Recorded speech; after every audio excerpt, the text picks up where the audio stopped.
हरे कृष्णा। सभी भक्तों का हार्दिक स्वागत है।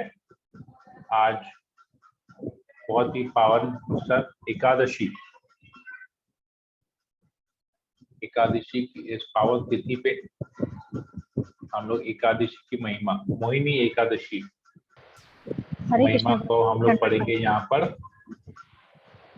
तो पढ़ने से पहले हम लोग एक बार मंगलाचरण कर लेते हैं, फिर इसको आगे हम लोग चर्चा करते हैं, पढ़ते हैं और चर्चा करेंगे।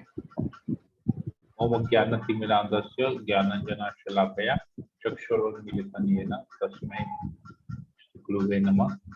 नमो ओम विष्णुपादाय कृष्णप्रेष्ठाय भूतले श्रीमते भक्तिवेदांत स्वामी नामने नमस्ते सरस्वती देवी गौरवाणी प्रचारिणे निर्विशेष शून्यवादिने हे कृष्ण करुणा सिंधु दीनबंधु जगत्पते गोपेश नमस्ते सप्त कांचन गौरांगी राधे वृंदावनेश्वरी विश्वानंद देवी परमामी हरिप्रिय नमो महावदंजाय कृष्ण प्रेम प्रदाते कृष्णाय कृष्ण चैतन्य नामने गौरव नमः।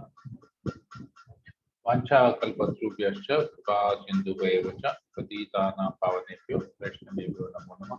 जय श्री कृष्ण चैतन्य प्रभु नित्यानंद श्री अद्वैत गदाधर शिवसदि गौर भक्तवृंद। हरे कृष्ण कृष्ण कृष्ण हरे हरे राम राम राम हरे मंगलाचरण की जाए।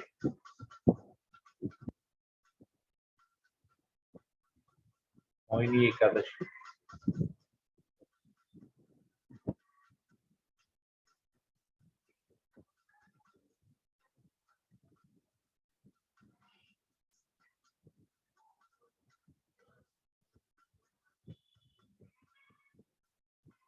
आप में से कोई इसको पढ़ लेगा?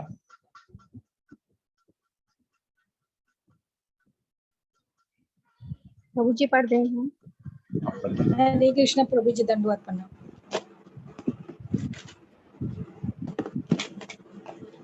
हरे कृष्णा। मोहिनी एकादशी सूर्य पुराण में विशाख मास के शुक्ल पक्ष में आने वाली मोहिनी एकादशी की महिमा का वर्णन है। महाराज युधिष्ठिर ने भगवान श्री कृष्ण को पूछा, हे जनार्दन, विशाख मास के शुक्ल पक्ष में आने वाली एकादशी का नाम क्या है?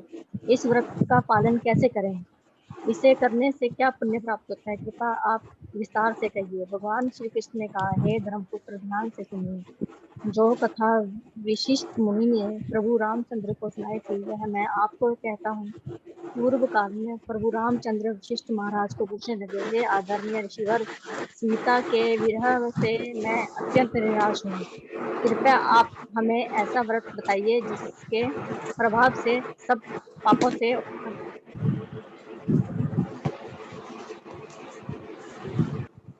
उनका जीवन मंगलमय होता है। फिर भी सभी जीवों के उद्धार के लिए पूछा गया यह प्रश्न प्रशंसनीय है। अब मैं आपको इस व्रत की विस्तार पूर्वक कथा कहता हूँ। विशाख मास के शुक्ल पक्ष में मोहिनी एकादशी आती है। वो बहुत ही मंगलकारक है। इस व्रत के पालन से व्यक्ति संसार दुखों से, अनेक पापों से तथा भौतिक भ्रम से मुक्त होता है। प्राचीन काल में सरस्वती नदी के किनारे रम में भद्रावती नामक राज्य था। धृतिमान नामक राजा वहाँ राज्य करता था। चंद्रवंश में वे जन्मा यह राजा सहिष्णु और सत्यवादी था। उसी शहर में धनपाल नामक एक वैश्य था, जो बहुत ही पुण्यवान वैष्णव था।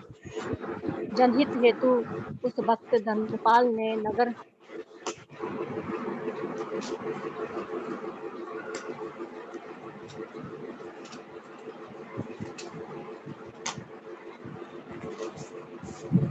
में अनेक धर्मशाला, रुग्णालय, बड़े मार्ग, पाठशाला, बाजार और भगवान विष्णु के मंदिर की स्थापना की थी। पीने के पानी के कुएं, शुद्ध जल का तालाब तथा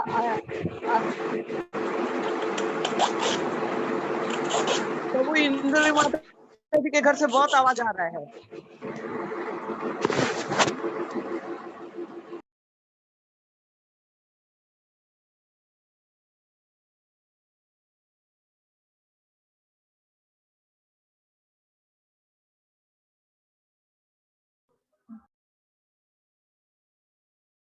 पढ़िए माता जी।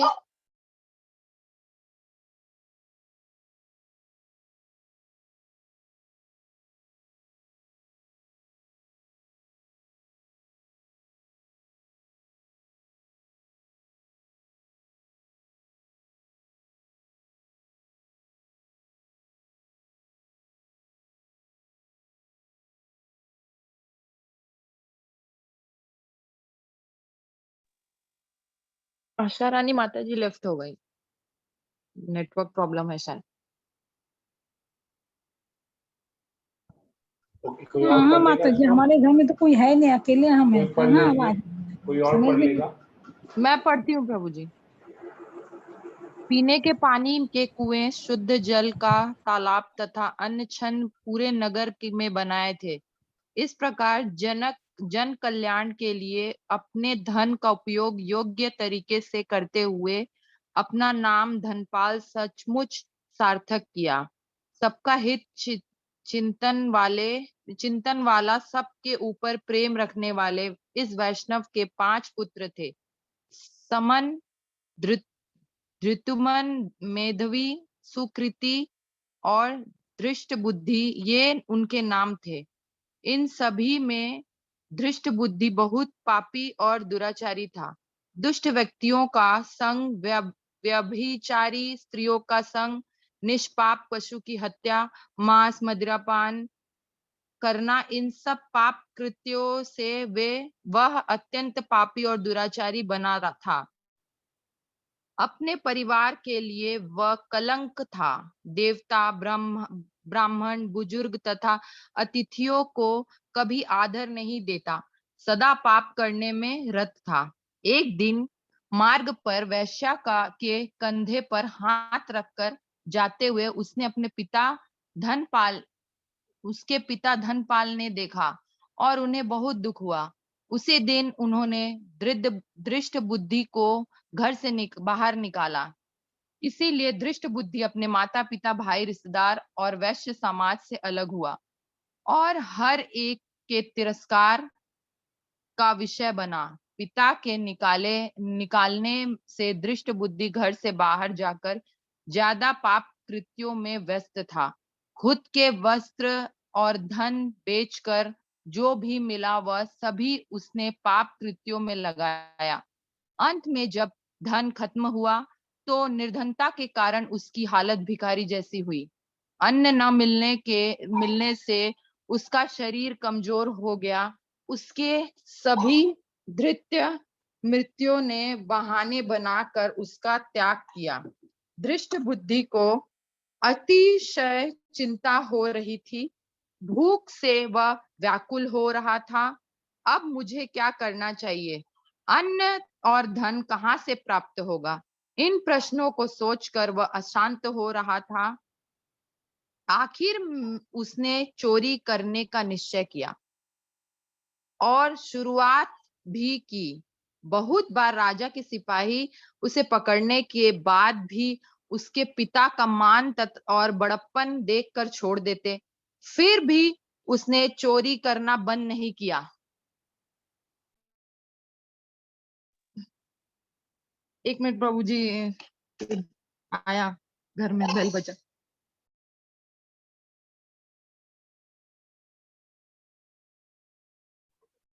प्रभु जी पढ़ दें।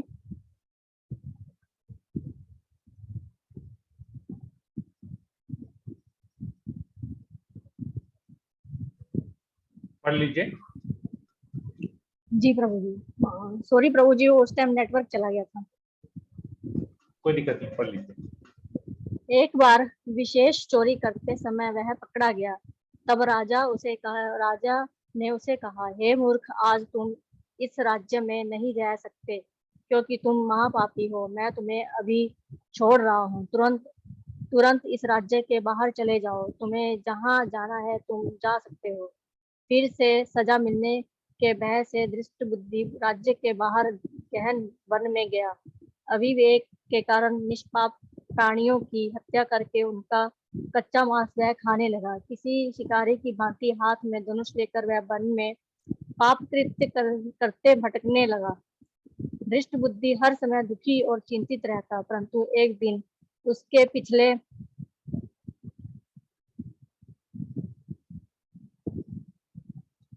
जन्म के पुण्य कर्म के प्रभाव से वह एक ऋषि के आश्रम में पहुंचा। उस आश्रम में कौंडिन्य नामक बड़े तपस्वी रहते थे। वैशाख मास था और कौंडिन्य मुनि गंगा स्नान से लौट रहे थे। दुखों से परेशान दृष्ट बुद्धि ने अनजाने में ऋषि के वस्त्र से टपकते जल को स्पर्श किया और आश्चर्य वह अपने सभी पापों से मुक्त हो गया। उसी समय उसने ऋषि को दंडवत प्रणाम करके विनम्रता से पूछा, हे ऋषिवर, मैं बहुत पापी व्यक्ति हूँ। ऐसा कौन सा भी पाप नहीं है जो मैंने नहीं किया है। कृपया ऐसे व्रत बताइए जिसके प्रभाव से मैं सभी पापों से मुक्त हो जाऊं। अपर्याप्त पाप कृत्यों के कारण मैं अपने कुटुंब से, मित्रों से, समाज से दूर हो गया हूँ। साथ ही मैं मानसिक दुख के खाई में गिरा हूँ। यह सब सुनते ही पर दुखी होने वाले कौंडिन्य ऋषि ने कहा, सुनो, मेरु पर्वत से भी अधिक प्रचंड पापों की राशि को नष्ट करने वाले व्रत के बारे में मैं तुम्हें कहता हूँ। इस व्रत के पालन से कुछ ही क्षणों में तुम्हारे पापों का नाश हो जाएगा। वैशाख मास के शुक्ल पक्ष में आने वाली एकादशी का पालन करते ही तुम सभी पापों से मुक्त हो जाओगे। ऋषि के आदेश के दुष्ट बुद्धि ने सब व्रत कठोर पालन किया। हे राजन, उस व्रत के पालन से यह भी पापों से मुक्त होकर दिव्य शरीर प्राप्त करके गरुड़ पर सवार होकर विष्णु लोक चला गया। हे रामचंद्र, इस व्रत से सभी पापों से, भ्रम से व्यक्ति मुक्त होता है। इस व्रत में प्राप्त होने वाला फल तीर्थ में स्नान करने से अथवा यज्ञ करने से प्राप्त होने से भी श्रेष्ठ है। हरे कृष्णा। बहुत हरे बहुत कृष्णा। धन्यवाद माता जी पढ़ने के लिए। के बीच में कुछ नेटवर्क का इशू था तो जिसकी वजह से गड़बड़ हुआ, पर ठीक है, चलेगा। तो इस आज जो हमने ये पाप मुक्ति एकादशी के बारे में जो पढ़ा, तो इसमें किसी को कोई प्रश्न या कोई कमेंट है इसके बारे में, कुछ ऐसा अच्छा हो लगा हो, कुछ समझ में नहीं आया हो, तो आप बता सकते हैं। मोहिनी एकादशी के बारे में आज जो भी हमने पढ़ा, ये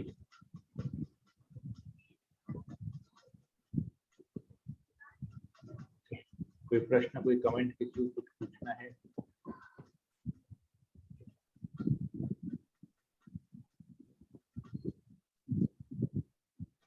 हरे कृष्णा प्रभु जी। एक प्रभु जी, जब से हमने एकादशी का उपवास रखना शुरू किया, मेरे ख्याल से फरवरी महीने से, जब भी हमने की एकादशी की कथा पढ़ते हैं तो उसमें मोस्टली यही कि होता है कि इंसान जो इतना निष्पापी, उनके इतने पापी होते हैं और इतने उनकी बुरे काम करने वाले होते हैं, तो उनको एकादशी का व्रत जो होता है वो इतना ऊंचा उठा देते हैं प्रभु जी।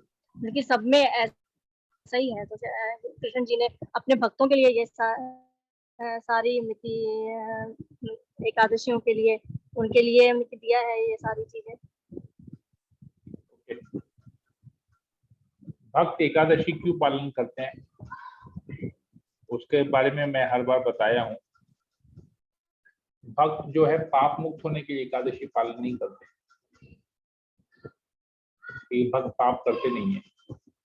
भक्त अगर पाप करते भी हैं, वो अपने भक्ति में आने से पहले जो पाप करते हैं, जैसे वो भक्ति में आते हैं भगवान उनके सारे पापों को हर लेते हैं, क्योंकि अभी भगवान के प्रति शरणागत हो गए तो वो लोग भगवान उनके सारे पापों को हर लेते हैं। क्योंकि भगवत गीता में भगवान कहते हैं, सर्वधर्मान् परित्यज्य मामेकं शरणं व्रज अहम त्वां सर्व पापेभ्यो मोक्षयिष्यामि मा शुचः। मेरी शरण में आओ, मैं तुम्हें सारे पापों से मुक्त कर दूंगा। तो जो भी भगवान का शरण ग्रहण करता है वो भक्त बन जाता है और भगवान के सारे पापों को हर लेते हैं। तो एकादशी व्रत, भक्त कभी ये नहीं सोचता है कि मैं एकादशी व्रत करूंगा और मैं पापों से मुक्त हो जाऊंगा। एकादशी में अन्न खाना मतलब पाप का स्वीकार करना। तो और पाप नहीं हो इसलिए एकादशी पालन करते हैं। और एकादशी क्योंकि माधव तिथि है, भगवान को बहुत प्रिय है, तो भगवान की प्रिय वस्तु को अगर हम प्रेम करते हैं या उसका पालन करते हैं तो हमको उससे भगवान की कृपा मिलती है। हम भगवान की कृपा प्राप्त करने के लिए एकादशी पालन करते हैं। एकादशी को भक्ति जननी कहा जाता है। इस दिन ज्यादा से ज्यादा भगवान के नाम जप, भगवान की कथा का श्रवण, भगवान के लिए समय देना जरूरी है। इससे हमारी भक्ति में प्रोग्रेस होता है। जो लोग भक्ति में नहीं हैं वो लोग अगर एकादशी पालन करेंगे तो भक्ति जननी है, उनके जीवन में भक्ति आरंभ होगी। जो ऑलरेडी भक्त हैं उनके जीवन में भक्ति में प्रगति होगी। क्योंकि अगर एक तरफ आप भक्ति कर रहे हैं, पापों से बच रहे हैं, और दूसरी तरफ अगर आप एकादशी पालन नहीं करते तो वापस पाप इकट्ठा हो रहा है। क्योंकि अन्न में पाप पुरुष उस दिन अन्न में विराजमान होते हैं। तो अब जैसे ही अन्न खाएंगे तो सारे पापों का फल आपको भोगना पड़ेगा, आप में सारे पाप लग जाएंगे। तो अगर हम भक्ति करेंगे पाप मुक्त होने के लिए और एकादशी पालन नहीं करेंगे तो वापस बराबर हो जाएगा। जितना पाप नहीं किए, जितना पश्चाताप किए, जितना भक्ति किए, वापस से सारे पाप हमारे अंदर में आ गए तो हमारा भक्ति में प्रगति नहीं होगा, डाउनफॉल हो जाएगा, पतन हो जाएगा भक्ति में। तो भक्त लोग एकादशी पालन करते हैं भक्ति में प्रगति करने के लिए, और भौतिकतावादी लोगों को एकादशी पालन करने की सलाह दी जाती है, सुझाव दी जाती है, ताकि वो लोग पाप मुक्त हो। पाप मुक्त होंगे तो उनकी चेतना शुद्ध होगी। पाप जो व्यक्ति पाप करता है वो तमोगुण में रहता है। जो पाप मुक्त हो गए, जैसे अपने यहाँ पर पढ़ा, उसको ऋषि के वस्त्र से एक बूंद जल क्या मिला, पाप मुक्त हो गया वो। तो पाप मुक्त हो गया तो उसका विचारधारा वो तमोगुण में था, सतोगुण में आ गया। तुरंत सतोगुण में आया तो जिज्ञासा करने लगा। तो वैसे ही पाप मुक्त हो जाएंगे, एकादशी पालन करेंगे। भौतिक व्यक्ति एकादशी पालन करेगा तो पाप मुक्त हो जाएगा और पाप नहीं होगा, इनफैक्ट पाप जो है वो कट जाएंगे और उसकी चेतना तमोगुण या रजोगुण से उठ के सतोगुण में आएगी और वो फिर भगवान के बारे में जानेगा, भक्ति प्रारंभ करेगा, फिर भक्ति में आगे बढ़ेगा, प्रगति करेगा और एकादशी पालन करेगा, प्रगति करेगा। प्रगति करते करते 3 गुणों से ऊपर चले जाएगा और अंत में भगवत धाम चले जाएगा। ये कंसेप्ट है एकादशी का। भक्तों का क्या कंसेप्ट है और साधारण लोग, भौतिकतावादी लोग का क्या कंसेप्ट है। ठीक है माता जी, मैं समझा पाया? जी प्रभु। हरे कृष्णा। और किसी को कुछ पूछना है या कुछ बोलना है?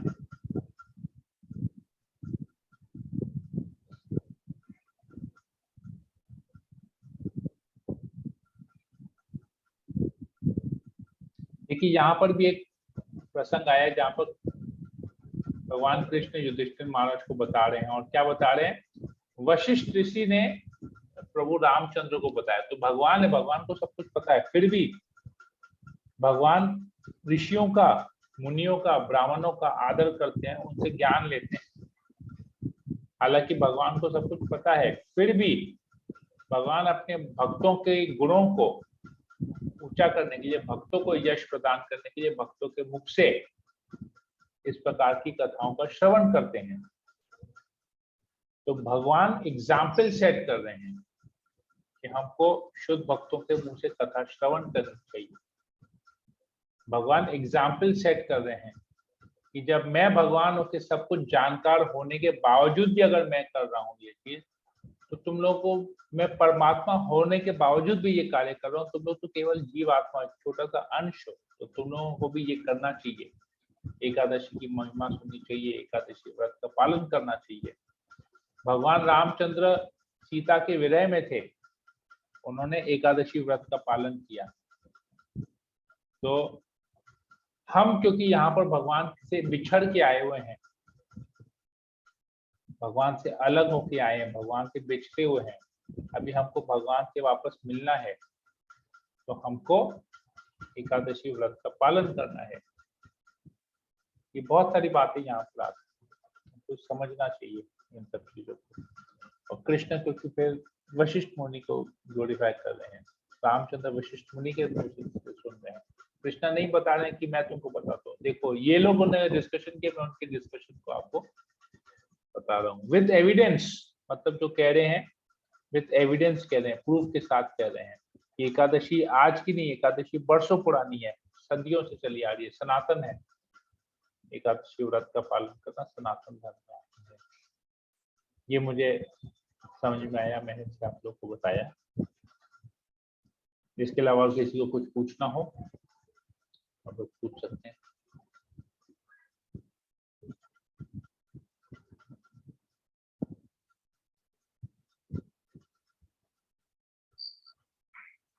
कुछ हरे पूछना है कृष्णा प्रभु किसी जी। को?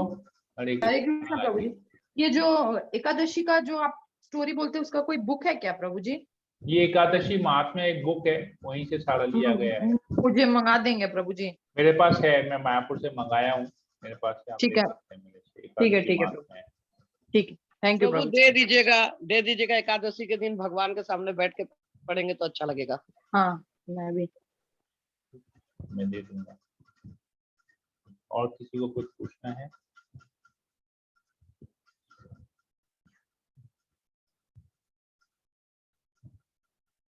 नहीं, तो फिर हम सेशन को यहीं एंड करें। हाँ प्रभु जी, हरे कृष्णा प्रभु जी। हरे कृष्ण। संडे को नरसिंह चतुर्दशी का कोई क्लास कराइए प्लीज प्रभु जी। संडे को नरसिंह चतुर्दशी का क्लास? हाँ आप करिए ऑनलाइन। सैटरडे देखते हैं भक्तों को कैसे सुविधा होता है, सब लोग कर पाएंगे तो सैटरडे को करेंगे। तो भक्ति वृक्ष क्लास है ना? हाँ, सैटरडे को जी, करिए। डिस्कस करके पूछ लेंगे, संडे को सबको क्या टाइम सुविधा होगा तो फिर कर लेंगे कुछ ठीक ऐसा ठीक है, ठीक है प्रभु, ठीक है। विशेष सेम ही टाइम प्रस्ताव करिए प्रभु, सेम टाइम, इसी टाइम को इसी समय कर लीजिएगा। देख लेते हैं जी कैसे प्रभु जी, होता कर है। लेंगे, अटेंड कर हाँ लेंगे, हमें भी जानना है नरसिंह प्रभु जी। लीला बता दीजिए। हाँ जी एक्चुअली भगवान नरसिंह सेम देव का टाइम लीला बहुत बड़ा है, बहुत, मतलब वो आधे घंटे में होगा और नहीं, 1 घंटा में कम हो से जाएगा। कम 1 हफ्ता चाहिए होता करने के लिए, कि वो भगवान का हाँ तो सबसे बोलिए बड़ा ना, लीला है वहाँ कल पर। से कल स्टार्ट से कर शुरू कर कल से दीजिए। स्टार्ट कल करिए से प्रभु जी, start कल प्रहलाद महाराज की शिक्षाएं भी हैं उसमें। कल से स्टार्ट करिए। मुझे पढ़ना पड़ेगा मुझे। शॉर्ट मैं में कर उसमें दीजिएगा ना। से जितना भी शॉर्ट में करूँ तो भी घंटा भर लग जाएगा। हम्म। प्रभु जी, उसका जैसे नरसिंह देव जी का उपवास रखते हैं उसमें सब में, तो वो भी सब प्रभु जी बता दीजिएगा कि कैसे करते हैं कैसे नहीं। भगवान नरसिंह देव नरसिंह चतुर्दशी के दिन फास्टिंग टिल डस्क रहता है, मतलब संध्या तक फास्टिंग रहता है। 6 बजे के बाद आप खा सकते हैं, और जो फलाहार भी ना प्रभु जी? नहीं, आप एकादशी प्रसाद ले सकते हैं। 5 बजे के बाद, अच्छा डस्क है ना, 5 बजे के बाद आप प्रसादम पा सकते हैं, फलाहार कर सकते हैं, और अगर कुक्ड फूड खाना है तो एकादशी प्रसादम खाएंगे, अन्न नहीं खाएंगे, एकादशी प्रसादम लेंगे। हाँ प्रभु जी, फलाहार भगवान ना? नरसिंह देव फलाहार ले सकते हैं, साबू शामा ये सब कुछ चलता है। वो फलाहार में ही आता है। हाँ फलाहार। हाँ टमाटर का चटनी बनता है, आलू बनता है, ये सब ले सकते हैं। हरे कृष्ण प्रभु जी, उस दिन मैं मंदिर जाऊंगी शाम को, अभिषेक भी होता है और फिर प्रसादम होता है, तो जाऊंगी। इसमें प्रभु जी कुछ विशेष प्रकार की पूजा ऐसा अर्चना? हम लोग क्या करते हैं, जब चंदन यात्रा स्टार्ट होता है ना, तो चंदन अक्षय तृतीया से लेके हम लोग एक्स्ट्रा जप करते हैं, और एक्स्ट्रा जप करके, या जो भी जप है उस दिन से लेके नरसिंह चतुर्दशी तक जो भी जप रहता है, हम वो सारा जप भगवान नरसिंह देव के चरणों में अर्पण कर देते हैं। चतुर्दशी के दिन मायापुर में होम यज्ञ होता है, उसमें हम लोग अपना सारा चांटिंग जो है, एक्चुअली एक्स्ट्रा राउंड होता है, जितना भी एक्स्ट्रा करते हैं भगवान नरसिंह देव को अर्पण कर देते हैं।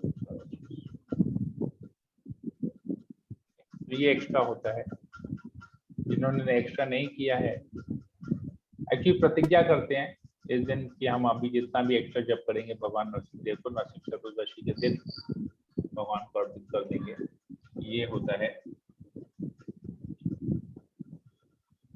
जिन्होंने नहीं किया वो अभी भी कर सकते हैं, अभी भी है, 3-4 संडे को है, 13-14-15 तो 2 दिन है, आप लोग कर सकते हैं ये चीज। प्रतिज्ञा कैसे करनी रहती है प्रभु जी, और समर्पण भगवान कैसे नरसिंह देव के सामने प्रार्थना करेंगे। किसी के पास हम फोन पे भी कर सकते हैं ना? आप भगवान, हाँ, तस्वीर। मंदिर में जाके कर सकते हैं, भगवान नरसिंह देव के फोटो के सामने कर सकते हैं। हाँ, क्योंकि मंदिर नहीं है ना प्रभु जी भोपाल में नरसिंह देव जी का। नहीं, इस्कॉन मंदिर में भगवान नरसिंह देव का फोटो है। अब नरसिंह देव को आप नॉर्मल फोटो पे भी भगवान को, मायापुर में जब सुबह भगवान नरसिंह आरती होती है ना, मंगल आरती के बाद 4:30 5 बजे के आसपास नरसिंह देव की आरती होती है। 7 बजे नहीं तो दर्शन आरती होती है, तब भगवान नरसिंह देव का होता है। तब आप भगवान नरसिंह देव यूट्यूब लाइव में जाके, फेसबुक लाइव में जाके, मैं आपको टीवी में देख, तब आप भगवान नरसिंह देव से प्रार्थना कर सकते हैं, कोई दिक्कत नहीं। और प्रभु जी समर्पण कैसे करते हैं प्रभु जी? ऑफर कैसे करेंगे? ऑफर करेंगे जैसे ऑफर करते हैं आपने, जिस प्रकार भगवान के फोटो को देख के प्रतिज्ञा की है, उसी प्रकार नरसिंह चतुर्दशी के दिन भगवान के फोटो को देख के, या जैसे आपने प्रतिज्ञा की वैसे भगवान को सारा अर्पण कर देंगे। जल के साथ ना प्रभु जी? ऐसे ही अर्पण करते हैं, प्रार्थना से ही अर्पण कर सकते हैं जी प्रभु जी। प्रतिज्ञा करेंगे और फिर प्रार्थना करके अर्पण कर देंगे।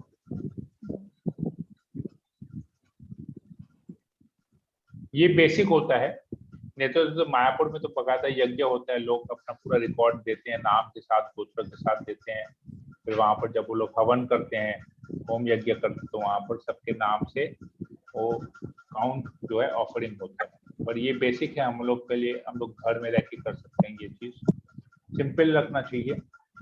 जहाँ पर एसोसिएशन की कमी होती है, कम्युनिकेशन का गैप होता है, तो यहाँ पर हम लोग ऐसे कर सकते हैं। बेसिक लेवल पे करना है इसको, हर कोई व्यक्ति कर पाए। भगवान तो अंतर्यामी परमात्मा है, सब चीज को एक्सेप्ट करते हैं, कहीं से भी कुछ भी एक्सेप्ट करते हैं, ये चीज है। ठीक है जी प्रभु। और किसी को कुछ पूछना है?